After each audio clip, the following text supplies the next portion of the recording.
എന്നാ തണ്ണി വേണമാ? വേണം. ഞാനൊരു ചലഞ്ച് തരാം. ഈ ഒരു വെള്ളം കുടിക്കുകയാണെങ്കിൽ 100 പൈസ.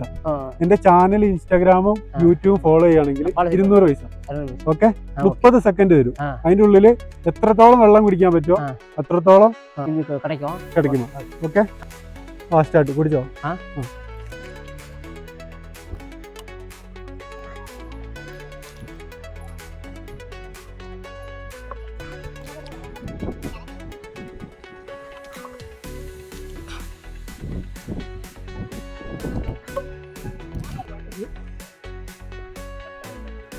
ഓക്കെ, എത്ര വെള്ളം കുടിച്ച്? 5 ഇൻസ്റ്റഗ്രാം ഇല്ല. അപ്പൊ അണ്ണന് ഒരു ഏല കിടക്കും. ഓക്കെ, ഇൻസ്റ്റാഗ്രാം ഫോളോ ചെയ്തിട്ടില്ല, യൂട്യൂബ് ഫോളോ ചെയ്തോണ്ട് ഒരു കുപ്പിക്ക് 200 പൈസ വെച്ചിട്ട് 5 കുപ്പി വെള്ളം കുടിച്ചു. ഓക്കെ, ഹാപ്പി ആയില്ലേ? ഇപ്പൊ ഇൻസ്റ്റാഗ്രാം യൂട്യൂബ് ഒക്കെ ഫോളോ ചെയ്ത് വെച്ചോ. അടുത്ത വീഡിയോ ചിലപ്പോൾ നിങ്ങളെടുത്ത് പല ചലഞ്ച് ആയിട്ട് ഇനി വരുന്നതായിരിക്കും. അപ്പൊ മറക്കാതെ നമ്മളെ ചാനൽ ഫോളോ ചെയ്തു.